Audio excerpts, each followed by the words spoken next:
Certo, agora foi. Antes de eu começar a falar para vocês sobre os tipos puros de dominação, eu vou recapitular um pouquinho dos tipos de ação social, tá? Porque, afinal de contas, nós estamos falando de Weber, Max Weber.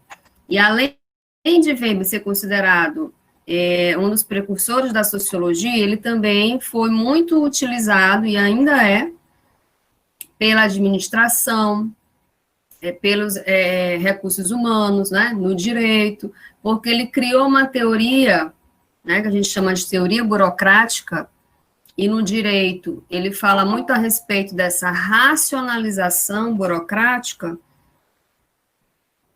Então, é interessante que a gente faça esse recorte aí do que seria essa ação social, tá? Para a gente seguindo cronologicamente os conceitos. Então, lá no semestre passado, quando eu estava falando para vocês, né, de sociologia geral, vocês já viram o Weber, tá? Se a gente for comparar o Weber com Durkheim e Marx, ele é o mais difícil, ele é o mais complexo. Por quê? Justamente porque ele tem aí um teor na sua teoria que ele vai buscar em outros campos, né, não só na filosofia, na sociologia, mas na administração, no direito, ele vai pegando aí um pouquinho de cada, né, dessas áreas, digamos assim, para criar a sociologia dele. Então, a gente diz que a sociologia de Weber é uma sociologia compreensiva, tá? Então, a partir do conceito fundamentalista de Weber, de que função sociológica é analisar e entender o sentido das interações, foi possível delinear ações e dividir em grupos específicos, com finalidades e causas distintas. Então, o que Weber fez? Ele criou toda a sociologia dele, né, que eu já falei, que era a sociologia compreensiva, criou um objeto de estudo, que é a ação social, e criou um método. Qual seria o método? Interpretativo, mas nós chamamos de tipo ideal, tá? Então, é uma teoria complexa, porque se a gente perde o fio da meada, a gente acaba, né, de fato, não se atendo aos conceitos, e como eu já falei para vocês, é uma obra extensa, não dá tempo da gente ver tudo, né, que ele desenvolveu, obviamente, mas eu vou tentar aqui fazer um resumo para vocês. Então, qual era o objetivo de Weber? Compreender o universo em que o indivíduo está inserido, né, facilitando assim esse agrupamento de acordo com a justificativa que ele apresenta para um determinado tipo de comportamento. Então, antes dele entender a questão da burocracia, da racionalização, Weber, ele desenhou aí o nosso comportamento, que ele chama de conduta, né? Que o nosso comportamento é a nossa conduta dotada de sentido, ou dotada de valor. Quando eu me comporto, eu fui motivado para isso. Então, o que ele queria entender? Por que eu tive aquele comportamento? O que me levou a ter aquele comportamento? Quais as minhas motivações a ter aquele comportamento? Né? Então, isso por si só já é muito difícil, porque às vezes eu tenho um comportamento que até eu não consigo explicar, porque eu tive aquele comportamento. Então, na teoria weberiana, ele quer analisar as motivações, né, que levaram, ou a motivação que levou aquele indivíduo a ter aquela conduta. Agora, vocês imaginem isso na nossa sociedade, que não para, né? O tempo todo tem fulano que está se comportando conforme um padrão social ou não, mas que Weber diz, né, que a gente tem que analisar, que é função do sociólogo analisar e compreender essas motivações. E aí, para a gente entender os tipos puros de dominação, nós temos que entender as ações sociais, tá? Que é o que ele vai dizer. O meu objeto de estudo é a ação social. Então, nós vamos ter a ação social racional com relação a fins, que vai ser pautada na racionalidade, em que a finalidade da ação justifica a intenção e os meios empregados para alcançar o objetivo. Então, eu já estou afirmando que essa ação ela é racional com relação a fins, tá?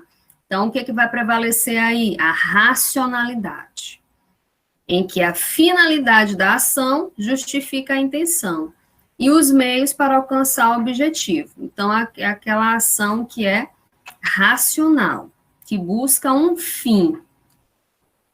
Como exemplo, podemos perceber, em um mundo heterogêneo, a estratificação social, que é um problema, né? Visto que em tantos lugares muitas pessoas se mantêm em diferença, desigualdade de classes. Então, ele está sugerindo aqui um problema. Temos a ação social afetiva, né? Nessa ação, como o próprio nome já diz, a gente vai fazer referência às emoções, aos sentimentos.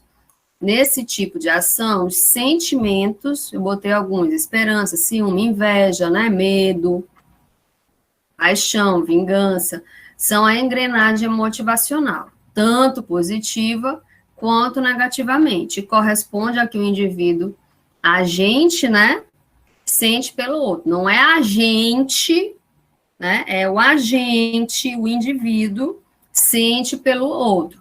Então, vamos lá, se nós formos pegar exemplos, nós vamos ter um sentimento de mãe com filho, do pai com filho, da namorada com namorado, né?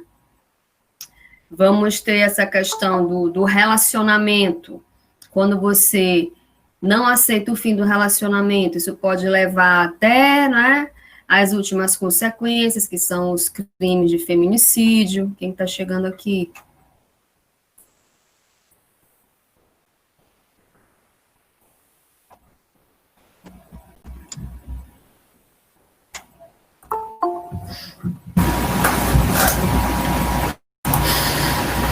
Então, você tem aí sentimentos negativos, né? Um agressor que acabou agredindo a mulher porque não aceitou o término do relacionamento, ele vai ser levado por sentimentos ruins.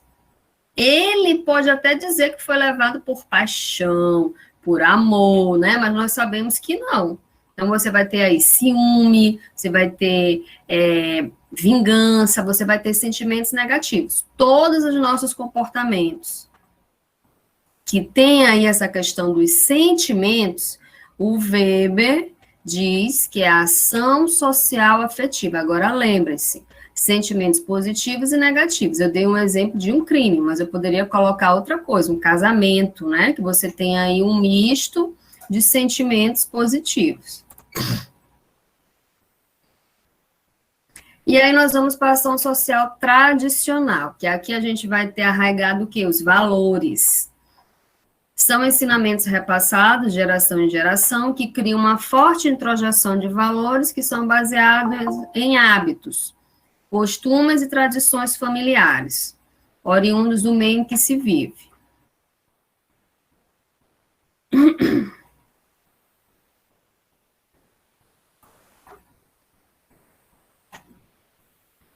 Então, quando eu digo que fulano teve um comportamento tradicional, ele teve um comportamento que foi baseado em tradições, em costumes. E aí nós podemos lembrar da antropologia, não é? Que a gente discutiu tanto essa questão das tradições, dos costumes, né? Que são incorporados ali na sociedade através das nossas vivências, das nossas interações. Então, todos os comportamentos que têm costumes e tradições, nós vamos dizer que é uma ação social tradicional. Aqui eu fiz um quadro para vocês, dos tipos puros de ação social. Racionais, com relação a fins, né? Objetivos claros, estratégias para alcançá-los bem definidas. Com relação a valores, leva-se em consideração as convicções, tá, né? Tradicional, hábitos e costumes arraigados, são a principal motivação. Afetiva, motivações. Ou sentimentos, né? Aquela divina de emoções imediatas, sentimentos. E aqui tem uma ação, que é a ação social com relação a valores, que não está aqui disposta. Eu acho que eu esqueci de colocar, mas está aqui, com relação a valores. São aqueles comportamentos que nós vamos considerar aí, como o próprio nome diz, né? Valores, vamos colocar aí valores políticos, religiosos, tá bom? E assim um pouco da história de Weber, né? Ele foi importante, pioneiro na fundação da sociologia, mas como tinha uma formação muito ampla, ele também contribuiu para o desenvolvimento de ideias defendidas na economia, na filosofia, no direito, na administração, na ciência política. Então, se a gente for comparar o Weber, que é o mais contemporâneo, com o Durkheim, com Marx, é como se ele tivesse, né, um pouquinho acima no que diz respeito à sua formação, tá? Porque você vai ter aí a economia, a administração e a ciência política. Claro que Marx, também no seu currículo, ele tinha, né, formação na economia, na filosofia, no direito, na administração, não. Na ciência política também, porque ele acabava pegando ali um pouquinho dessa vivência, né, que ele tinha até com os outros que estavam o tempo todo à frente desses movimentos filosóficos e políticos. Mas o Weber, de fato, se debruçou, né, escreveu muito, analisou muito esse contexto, tanto que quando a gente fala em burocracia hoje, nós estamos falando graças a ele, né, a Weber, porque foi ele que criou esse conceito de burocracia, e acabou sendo estudado aí nessas outras áreas. Agora, o que acontece? Nós, na verdade, aprendemos de forma errada, porque a burocracia para Weber deveria ser algo que fosse organizar a sociedade. Mas o que a gente fez? Nós desconstruímos esse conceito, porque hoje, quando a gente fala em burocracia, é algo que vai dar dor de cabeça, né? É algo que vai demorar, é algo que a gente não quer passar, mas, na verdade, Weber não criou nada disso. Ele quis descomplicar. Então, Weber foi alemão, depois de muito estudo, deixou como legado a definição das ações, né, que eu já mencionei, como cada uma delas impacta no comportamento humano, nas nossas relações diárias, interativas, cooperativas e complementares. Contrário a pensadores da época, como Durkheim, que defende a objetividade das ações, o Weber entende que cada ação está enraizada em valores específicos e capazes de direcionar o comportamento e uma atitude em função da crença verdadeira sobre as consequências imputadas a outro. Então, o Weber, ele teve uma importância no que diz respeito, né, para esse entendimento dessa racionalidade, que a gente chama, né, desse ordenamento. Então, agora sim, vou colocar para vocês o outro material.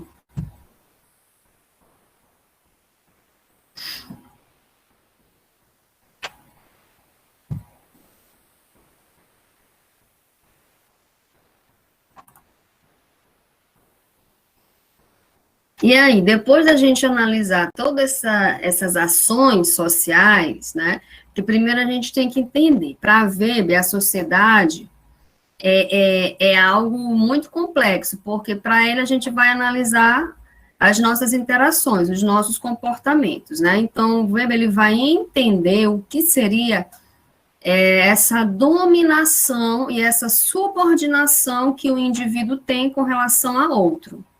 Então, nós vamos ter aí dominantes e dominados, e nós vamos ter uma subordinação. Eu sou subordinada no meu trabalho, né, por questões legais, burocráticas.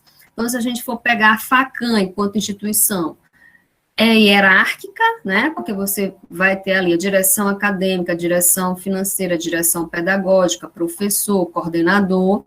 Então, eu sou subordinada, mas esse indivíduo a quem eu devo, né, digamos assim, essa obediência também deve obediência por conta de uma hierarquia. Então, é nesse sentido que ele foi desenhando até a gente chegar nesse conceito de burocracia e racionalidade. E assim surgiu os tipos puros de dominação. Nós vamos ter dominações tradicional, legal, racional e a carismática. Então, ele gostava muito de segmentar, né? Você já deve para perceber, porque ele separou o nosso comportamento em ações e ele também vai separar esses tipos puros de dominação. Então, ele vai chamar de dominação tradicional, legal, racional e carismática, certo? Então, a aceitação às normas sociais e a obediência aos indivíduos, grupos ou Estado não pode depender de um uso excessivo de coerção ou constante ameaça. Embora esse problema da aceitação do poder seja uma das mais antigas questões da filosofia política, desde a República de Platão, né, o conceito de animal político, de Aristóteles. Uma das mais compreensivas explicações veio da sociologia, proposta por Weber. Então, a gente vai entender que hoje nós devemos, né, essa obediência ao Estado, à sociedade. Por quê? Porque existe a proposta a aceitação das regras. Nós somos coagidos, de acordo com Durkheim, né? Existe uma coerção. Eu tenho que seguir um padrão, tá? Então, sim, existe essa aceitação às normas sociais e eu devo obediência. Porque, afinal de contas, nós estamos vivendo em uma sociedade que é pautada em um ordenamento. Nós não vivemos mais num estado de natureza, né? Então, aí vocês vão lembrar daquela historinha do pacto social, do contrato social que foi firmado. Então, nós vamos ter todo o aparato do Estado. Nós devemos obediência a ele. Apesar que muita gente fala aí dessa história do bem-estar, do neoliberalismo, né, e tal, mas basicamente o que a gente vivencia hoje é exatamente uma tentativa de nós não estarmos tão atrelados ao Estado, mas já deu para perceber, né, que com essa pandemia a gente ficou, assim, à mercê do Estado. Nós, de fato, não temos, até o fim do ano, já está bem aí, né, nenhuma perspectiva de melhora, tanto no campo econômico, né, social, cultural. Então, a gente está, assim, esperando o que vai nos aguardar 2021. O que o Estado, aí, que o governo está preparando para a gente, da onde que a gente vai tirar a nossa renda, da onde que a gente vai tirar aí, digamos, empregos, né? Para que a gente possa ter voltar a ter economia. Então, parece que a gente está vivendo agora, esse fim de ano, um faz de conta. Eu estava assistindo o jornal de manhã, estava ouvindo, né, na verdade, eu estava fazendo almoço e estava ouvindo o jornal. E aí eu vi assim, que os shoppings em Salvador, a partir de amanhã, vão abrir às 6 horas da manhã. 6 horas da manhã. E vão fechar às 23 horas. Ou seja, tem público mesmo. Esse povo está com dinheiro para comprar esses presentes de Natal, para estar batendo perna em shopping, 6 horas da manhã, né? Parece assim um mundo de fantasia, um mundo paralelo. Parece que a pandemia acabou mesmo. Então, são coisas que a gente precisa amarrar, né? Porque eu pensei até que não estivesse falando do Brasil. Ah, ok, é fora daqui, não é a minha realidade, não. Porque Se a gente for pensar na nossa realidade hoje, aqui no nosso estado, a coisa está muito feia. Mas tem uma parcela da sociedade que ainda consegue, né? Ter um lazer, sair no final de semana, assim, tranquilo, sem nenhuma neura, sem pensar em usar máscara, sem pensar em pandemia. E tem uma outra parcela que tem que decidir, né? Se paga uma conta ou se compra comida. Então, essa questão da desigualdade social está muito séria, né? Já era, mas agora com a pandemia se intensificou muito mais. Parece que a gente não está falando a mesma língua. Ok, não, professora, mas a gente tem que injetar aí um dinheirinho na economia, não, mas muitas empresas fecharam, né? Muita gente faliu, eu concordo com tudo isso. Mas eu não sei se dessa forma, né? Na verdade, sem um planejamento, eu não sei como é que foi feito aí, né, essa questão do shopping abrir às 6 horas, ainda bem que aqui não pegou, não sei nem como é que tá esse horário ainda de shopping, ainda nem fui, até gosto de olhar a decoração de Natal, adoro, mas ainda não tive como. Enfim, então, nessa história, né, da dominação, o Weber, ele trabalha de acordo com a ação social. Por isso que eu mencionei primeiro a ação para vocês, né? Para refrescar um pouquinho a mente. Então, para Weber, os subordinados aceitam uma dominação desde que esse poder seja justificado. Então, ele já começa a falar a respeito, né, dessa dominação. Não é só simplesmente porque eu tenho, né, que ser subordinada a alguém. Não, está justificado, né? Eu tenho que ser por conta disso, disso e disso. Para o poder exercido sem uma necessária força física, ele aplicou o conceito de dominação, a qual seria a probabilidade de encontrar obediência para ordens específicas. Pode basear-se nos mais diversos motivos de submissão, desde o hábito inconsciente até considerações puramente racionais, referentes a fins. Nem toda dominação se serve de meios econômicos, tá? E aí, continuando aqui a citação. E ainda muito menos tem fins econômicos, mas nem o costume ou a situação de interesses, nem os motivos puramente afetivos ou racionais, referentes a valores da vinculação, poderiam constituir fundamentos confiáveis de uma dominação. Então, a dominação, ela pode vir de todos os lados, né? Depende muito a quem você está, a quem você deve, digamos, essa subordinação. Normalmente, junta-se outro elemento, a crença na legitimidade. Isso aqui é outro conceito em Weber, né?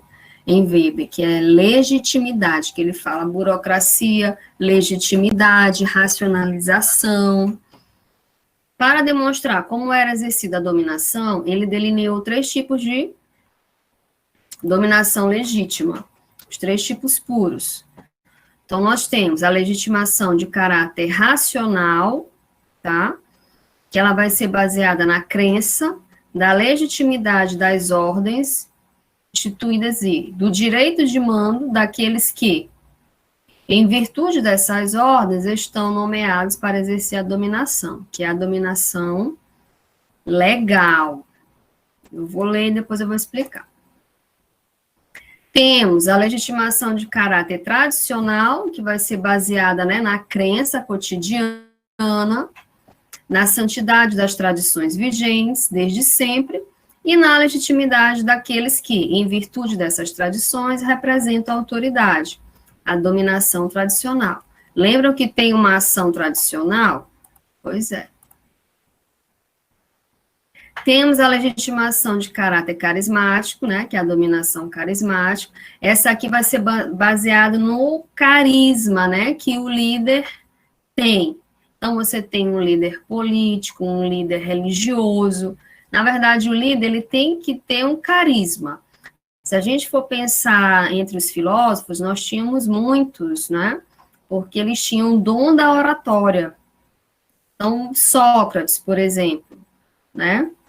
Sócrates, ele foi envenenado, simplesmente porque ele falava muito, ele tinha o dom da oratória, ele ia lá para as praças, né, e ficava questionando as pessoas, passavam, ele ficava o tempo todo instigando aquelas pessoas, questionando, né, buscando ali perguntas. Tudo que a gente perguntava para ele, ele já vinha com ele não respondia, ele lançava uma outra pergunta, né, porque era aquela história da atitude filosófica. E aí, começou a se questionar, nossa, mas Sócrates, ele é uma ameaça, né? E aí, rapidamente, acharam uma forma de acabar com ele. Só que esse líder carismático, nós temos um monte, né? Na nossa sociedade. Se você for pensar, pegar o meio político, né? Nós temos muitos, e que tem pessoas que acreditam, né, piamente no que eles falam, constrói ali uma oratória muito boa e acabam sendo taxados, sim, como líderes.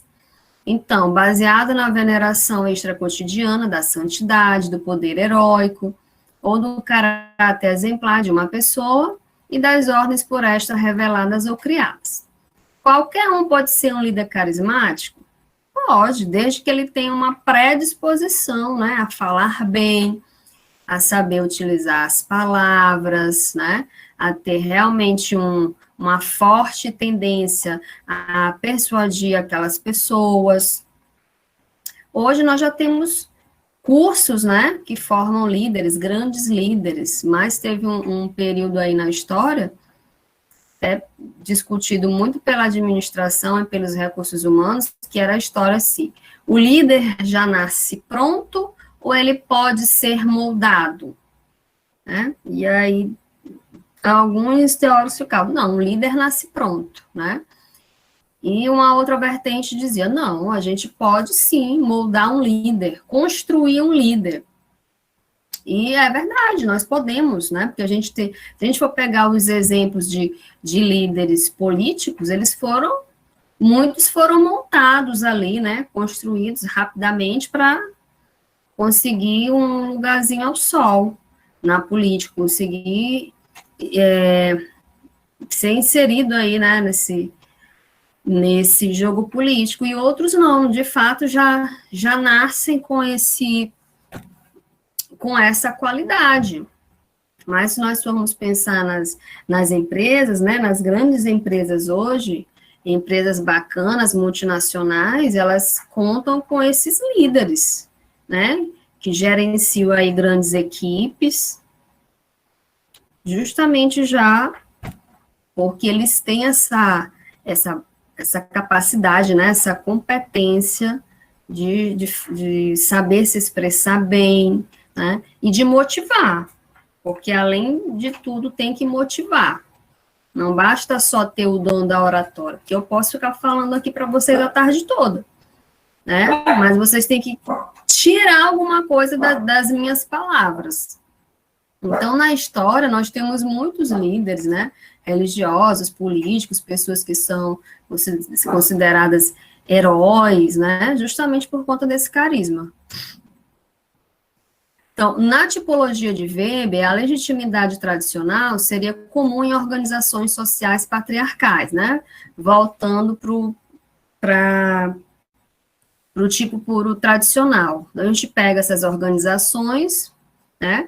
Aí ele dá um exemplo aqui no patriarcalismo, a deferência à autoridade paterna, né? Que era muito comum mesmo até, não só nas grandes empresas, nas organizações, na família mesmo, né? Seus quadros que gerenciam o poder pertencem à família do dominante, então você vai ter a figura paterna, né? Patriarcal. Além da família, tem o modelo da gerontocracia, que é aquele modelo que vai atribuir honra e poder aos idosos, também era muito comum. Por fim, as outras formas de dominações legítimas tradicionais, que vão incluir o patrimonialismo e o sultanismo. Nesse patrimonialismo, o aparato administrativo suporta um só senhor, né? Mas é menos familiar que o patriarcalismo. E o sultanismo seria uma forma patrimonialista extremada, com todo o aparato de Estado, a burocracia e os militares. Ele vai mostrando aí os exemplos, né, para a gente. Em todas essas formas de ação social, orientada pela tradição, o comportamento é mecânico, né? Porque o nome já diz, é uma tradição. Eu não preciso aprender nada novo, porque o que me foi ensinado foi da minha avó, foi da minha mãe, dos meus tios, né? Tem uma tradição, é como se realmente fosse um comportamento mecânico. Os valores são inconscientes e tidos como naturais, autoevidentes. Que é assim, que se a gente for trazer para nossa realidade agora, né, essa geração, essa nova geração aí, né, que se eu pegar as nossas brincadeiras eram outras, né, pelo menos as minhas, né, não existia internet, computador, então era uma coisa mesmo muito lúdica, de estar na rua, brincando, se inventava as brincadeiras rapidinho. Hoje não, né, mesmo que a gente quiser passar essa história dos brinquedos para essa geração agora, para essas crianças, a gente vai ter muito trabalho, porque é até difícil achar os brinquedos, né? Da década de 90, por exemplo, da década de 80. Porque hoje os brinquedos para eles são resumidos em quê? Computador, tablet e o celular, né? Se a gente for botar a TV também, Netflix, né?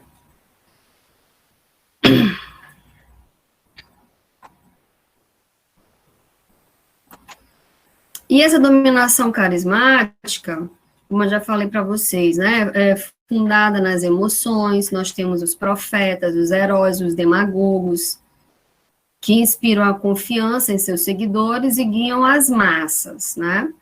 O caráter pessoal faz legítimo para ser obedecido. Nós temos uma relação afetiva, né, o apelo individual que o bem-amado líder provoca conduz à dominação. Seus quadros são compostos por seguidores e a lealdade é um ponto crucial. Então, nós podemos trazer agora para a nossa realidade, para o nosso contexto, essa história das redes sociais, né? Que aqui são aquelas pessoas que têm muitos seguidores, milhões de seguidores, e são aquelas que conseguem, através, né, do Instagram, por exemplo, ter ali, montar todo esse quadro. É como se essas pessoas que seguissem, né, estariam ali por conta de uma tal dominação. Não, porque eu vou seguir fulana, porque ela vai falar sobre roupa, sobre moda, sobre viagem, sobre tudo, né? Sobre gastronomia. Então, é como se aqueles seguidores fossem ali, de certa forma, né, dominados por essa líder carismática. Mas, diferente aí, né, a internet, a partir do momento que você faça, né, você faz alguma coisa, e isso acabou ali, né, sujando a tua imagem, você pode perder seguidores. Mas no campo, né, dessa dominação carismática aqui mesmo, naquela que tradicional, digamos assim, é muito difícil você conseguir visualizar, digamos, essas demagogias que aquele líder possui, tá? Porque se você for pensar nos políticos, eles constroem, tem político aí que não larga o osso, né? Tá basicamente 40 anos no poder e vai passando de família a família. Mas eles querem continuar, né? E aí eles se utilizam dessas emoções, né? Das palavras, belas palavras, e acabam, né? Digamos assim, trazendo essas pessoas e conseguindo permanecer nos seus lugares.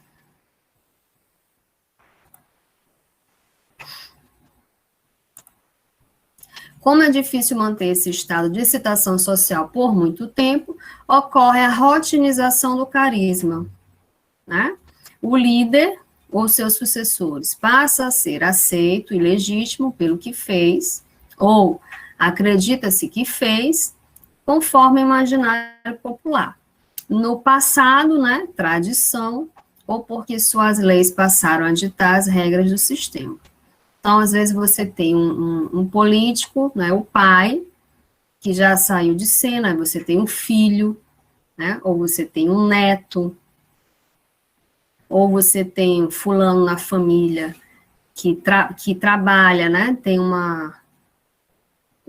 por exemplo, uma profissão, é médico, né, e todo mundo conhece fulano porque ele é legal, porque ele é interessante, porque ele ajuda as pessoas. Então, isso também já tem um pouquinho dessa dominação carismática. Então, essa questão da legitimidade, né, o que ele vai dizer aí que a legitimidade racional, ela desdobra-se em dois aspectos. Um é o aspecto normativo, né, ou axiológico. Então, essa palavrinha axiológico vem de valores, tá bom? Então, a racionalidade normativa orienta-se por objetivos, pela ponderação dos meios e fins adequados. A moral da responsabilidade fundamenta a competência. Os quadros nesse tipo de dominação é baseado, idealmente, na competência, meritocracia e tecnicidade, né? Essa palavrinha aqui tá grifada porque meritocracia no Brasil é uma coisa que não existe, né? Porque quando você tem aí um país que tem uma desigualdade social gritante, como é que você pode falar em meritocracia? Pode até existir um caso ou outro isolado, né? Também não vou generalizar, mas se a gente for pensar de uma maneira assim, bem universal, não.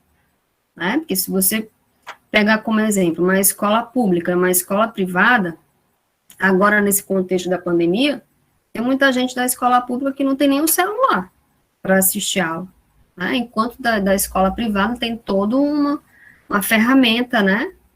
E aí, como é que faz? O Enem está chegando. Será que eles tiveram as mesmas chances, as mesmas oportunidades? Né? Complicado. Temos também a questão do Estado-razão, né? O poder legal e o burocrático legitimam o estado das coisas. Então, a lei diz, o subordinado obedece. Temos também a impessoalidade dos regulamentos, que força o indivíduo a aceitar essa racionalidade, mesmo que contrária às suas convicções. E temos também a racionalidade axiológica, que vai se fundamentar na convicção e no finalismo. Temos princípios de honra, estética, dever, né, deviam aqui, orientam a moral da convicção baseada na orientação íntima, né, ou publicamente compartilhados. Essas duas faces da racionalidade não são mutuamente exclusivas, elas se complementam. Então, esse conceito de legitimidade no pensamento de Weber, ele possui também o lado dos dominados, digamos assim. A dominação depende do cumprimento voluntário dos mandados do dominador. Né? Na verdade, é como se a gente já devesse aí aquela obediência, né? Seria impossível recorrer à força física. O medo é distinto do consentimento. Assim, a legitimidade é baseada no consentimento. O consentimento pode ser não racional, como na dominação tradicional e carismática, ou no consentimento valorativo ou racionalizante. Então, a nossa legitimidade, ela é voluntária, né, digamos assim. É voluntária, mas nós sabemos que na questão da organização, nós devemos obediência sim, né, por conta daquela hierarquia. Na família, a gente até pode quebrar um pouquinho essa história de dominantes e dominados, mas mesmo assim, também nós temos, né, hierarquia. O dominado pode não concordar com as imposições do dominador, mas acaba por concordar com o processo. O consentimento não requer lealdade, ao menos requer o que? Obediência. O subordinado espera influenciar de alguma forma o sistema e trabalhar em seu benefício. Ao aceitar o jogo, aceita-se a legitimação. Então, sempre vai haver essa história, né, do subordinado, da obediência, do dominante, do dominado. Só que esse contexto aqui dele é um pouquinho diferente daquele contexto que Marx falava. Aí eu fiz um resumo aqui para vocês, tá? Dominação legal, a burocracia racionalizada, né, fundamentada a dominação, o Estado representa a lei e a ordem, o sistema de governo faz o dominante. Na tradicional, os costumes. Na carismática, a questão do carisma, habilidade pessoal para convencer, afeto pelo dominante, profeta, né, enviado, questão do sobrenatural. Aqui eu coloquei as referências para vocês, tá?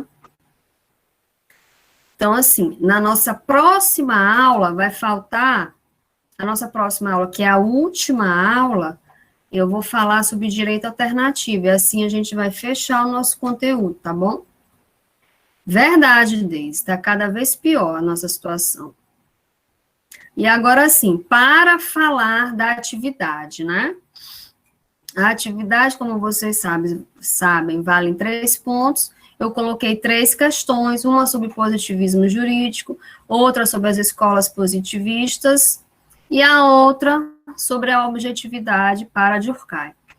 Eu vou colocar agora na plataforma, a atividade é individual, tá bom? Eu não vou aceitar atividade pelo e-mail e nem pelo WhatsApp. Então, professora, eu não assisti a sua aula do dia 24. A atividade ainda está aberta, certo? Eu vou abrir a atividade hoje, deixa eu ver aqui, hoje são 24, né? E vou fechar sexta-feira. Depois de sexta-feira, quem não enviou, não envia mais. Tá bom? Então, vocês me deem licença rapidinho, que eu vou lá na plataforma colocar a atividade. Tá bom? Espera aí.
Prontinho. Eu coloquei a atividade, vão lá, veja se está tudo certinho. Lembrando que vocês vão me enviar em PDF ou em Word, tá bom? E aí, assim, vocês podem até começar a responder já, eu vou ficar aqui, mas vocês podem ir lá, já podem começar a responder, né? Porque eu acredito que essa semana vocês terão outras atividades. Aí é bom que já se livra de uma, né? Vocês podem ir lá na plataforma, eu vou ficar aqui. Qualquer coisa vocês me chamem, tá bom? E aí, tá aberta até sexta-feira.